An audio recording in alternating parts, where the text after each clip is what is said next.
For over a decade, the Iron Dome had been Israel's guardian angel. This revolutionary missile defense system had intercepted thousands of rockets, saved countless lives, and earned a reputation as the most successful defensive system in modern warfare. Its success rate exceeded 90%. It was considered virtually impenetrable. But on one devastating day, in just 8 seconds, everything changed. A coordinated barrage of rockets overwhelmed the Iron Dome's capabilities, exposing critical vulnerabilities that military strategists had never imagined. This is the story of how Israel's most trusted shield was shattered, and what it means for the future of missile defense. The Iron Dome miracle. To understand the magnitude of what happened, we must first appreciate the marvel that is the Iron Dome. Developed by Rafael Advanced Defense Systems, this system seemed to defy the laws of warfare economics. Traditionally, defense was always more expensive than offense. It cost more to stop a missile than to fire one. The Iron Dome changed that equation. Each interceptor missile, called a Tamir, cost approximately $50,000. Compare that to the millions of dollars in damage a single rocket could cause in a densely populated area like Tel Aviv or Jerusalem. The math finally worked in favor of defense. The system operates on elegant simplicity. Radar installations continuously scan the skies, detecting incoming projectiles within seconds of launch. Advanced computers instantly calculate trajectory, impact point, and threat level. If a rocket is heading toward a populated area, an interceptor missile launches to destroy it in mid-air. If the rocket is heading toward empty land, the system conserves its ammunition and lets it fall harmlessly. But the real genius lies in the intercept method. Rather than trying to hit a rocket head-on, like hitting a bullet with another bullet, the Tamir missile detonates near its target, using directed fragmentation to shred the incoming projectile. This technique, called proximity kill, significantly increases the probability of successful interception. Since its deployment in 2011, the Iron Dome had faced numerous tests. During Operation Pillar of Defense in 2012, it intercepted over 400 rockets with an 85% success rate. In 2014's Operation Protective Edge, it stopped more than 700 projectiles with a 90% success rate. Each conflict seemed to prove the system's effectiveness more conclusively. By 2023, Israel operated 10 Iron Dome batteries, each capable of protecting approximately 150 square kilometers. The system had been upgraded multiple times with improved radar sensitivity, faster response times, and more maneuverable interceptors. Military analysts worldwide studied it as the gold standard for missile defense. The evolution of the threat. While Israel celebrated the Iron Dome's successes, its adversaries were studying its weaknesses. Every successful interception provided data about the system's capabilities and limitations. Enemy engineers worked tirelessly to develop countermeasures. The first adaptation was volume-based. If the Iron Dome could handle dozens of rockets, what about hundreds? Rocket arsenals in Gaza and Lebanon grew exponentially. Hamas alone was estimated to possess over 30,000 rockets of various ranges and capabilities. The second adaptation was sophistication. Early rockets were essentially flying pipes filled with explosives, following ballistic trajectories. Newer generations incorporated basic guidance systems, making their flight paths less predictable. Some rockets could execute simple maneuvers during flight, complicating interception calculations. The third adaptation was coordination. Instead of launching rockets randomly, militant groups began developing doctrine for synchronized attacks. The goal was to overwhelm the Iron Dome's processing capacity and ammunition supply simultaneously. Intelligence reports suggested that enemy forces had developed detailed maps of Iron Dome installations. They knew the location of every battery, the range of every radar system, and the approximate ammunition capacity of each launcher. This information enabled them to plan attacks that would exploit geographical blind spots and ammunition limitations. Most concerning was the development of what military analysts called saturation attack capabilities. Computer models suggested that if enough rockets were launched simultaneously from multiple directions, even the most advanced Iron Dome configuration could be overwhelmed. But the models were theoretical. No one knew for certain what would happen if hundreds of rockets were fired in perfect coordination. The answer came on a morning that would forever change Israel's sense of security. The 8-second nightmare. The attack began at 0652 hours on what had started as an ordinary Tuesday morning. Across Gaza and southern Lebanon, rocket launchers that had been positioned and camouflaged over months suddenly erupted in coordinated fury. The first wave consisted of 347 rockets, launched within a span of exactly 8 seconds. This wasn't random. It was the result of months of planning and precise timing. Launch sites had been synchronized using GPS timing systems to ensure simultaneous arrival at Iron Dome radar installations. Iron Dome radars immediately detected the massive incoming barrage. For the first time in the system's history, threat assessment computers registered a number that exceeded their processing parameters. The system's software had been designed to handle large-scale attacks, but nothing approaching this magnitude. Within seconds, the Iron Dome's artificial intelligence faced an impossible decision. With over 300 incoming rockets and only 80 available interceptor missiles across 3 engaged batteries, the system had to prioritize targets. The AI algorithms quickly calculated impact zones, population densities, and strategic importance. The first Tamir interceptors launched at 065215, just 15 seconds after initial detection.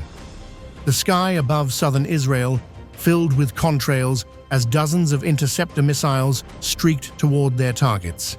But even as the first wave of interceptors found their marks, destroying nearly 60 incoming rockets, the magnitude of the threat became clear. The Iron Dome's reload time between salvos was approximately 90 seconds.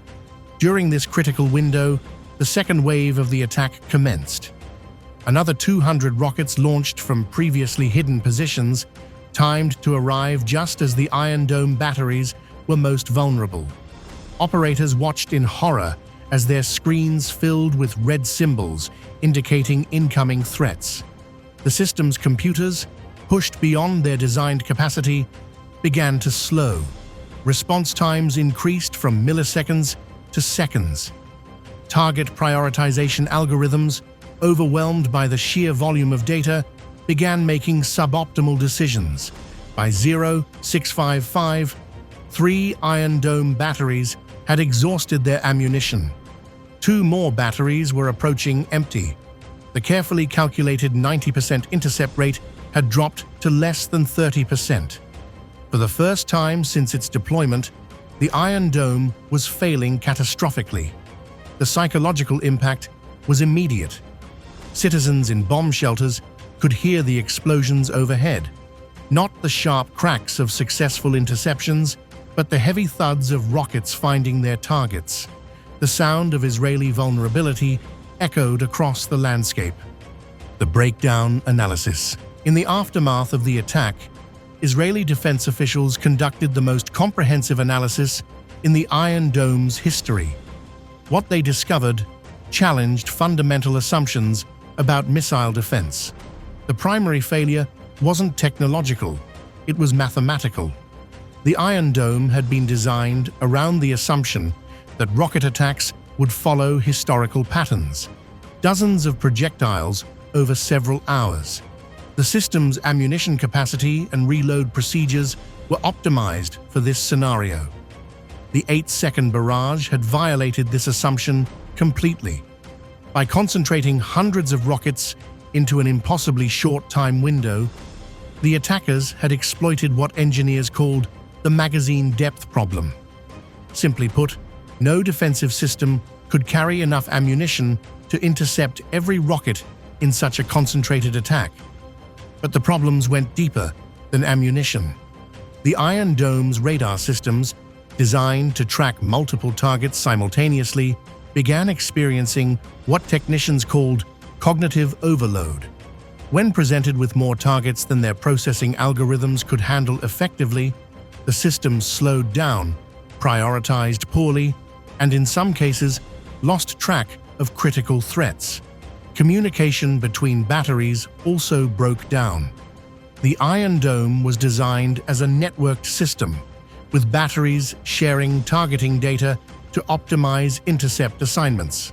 But the massive attack saturated the communication links, creating delays and duplicated targeting efforts that wasted precious interceptors. Perhaps most troubling was the discovery of what analysts termed decision paralysis. When faced with more incoming threats than available interceptors, the system's AI had to rapidly prioritize targets. These calculations, normally completed in milliseconds, sometimes took several seconds when processing hundreds of simultaneous threats. The human element also proved vulnerable. Operators, trained for high-stress situations but never tested against such overwhelming odds, made critical errors. Some manually overrode automatic targeting systems, reducing efficiency. Others hesitated to engage certain targets, creating gaps in coverage. The analysis revealed that the attackers had studied Israeli defensive procedures with remarkable precision. The timing of the second wave, during the Iron Dome's reload window, demonstrated intimate knowledge of the system's operational limitations, adapting to a new reality.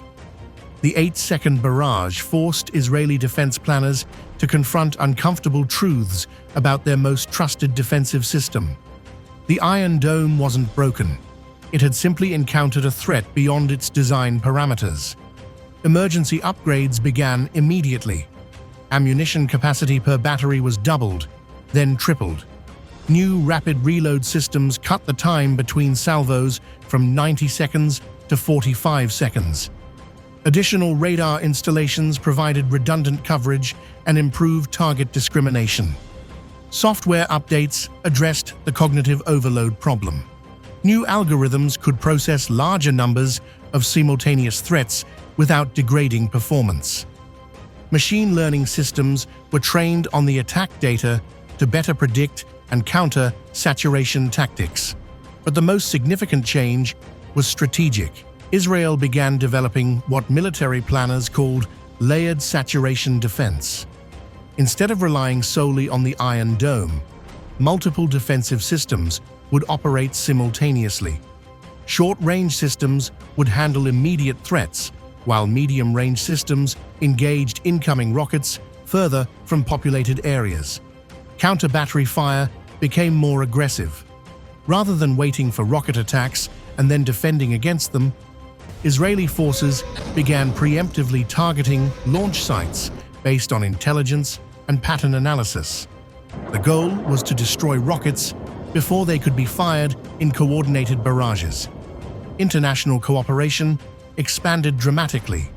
Israel shared attack data with allies developing their own missile defense systems. The 8-second barrage had demonstrated that saturation attacks could overwhelm any single defensive system, regardless of how advanced. Research into directed energy weapons accelerated. Laser systems, unaffected by ammunition limitations, offered the theoretical possibility of engaging unlimited numbers of targets. But these systems remained years away from practical deployment. The day the Iron Dome was overwhelmed marked the end of an era of defensive confidence. For over a decade, Israel had lived under a protective umbrella that seemed unbreachable. In 8 seconds, that confidence was shattered. But the attack also demonstrated the resilience of both technology and human determination. Within weeks, the Iron Dome was back online with improved capabilities. Within months, it had successfully repelled several smaller attacks. The system had been wounded, not killed. The 8-second barrage taught the world that no defensive system is perfect, no matter how sophisticated. But it also showed that adaptation and improvement never stop. In the eternal contest between offense and defense, the battle continues, with each side learning from the other's innovations.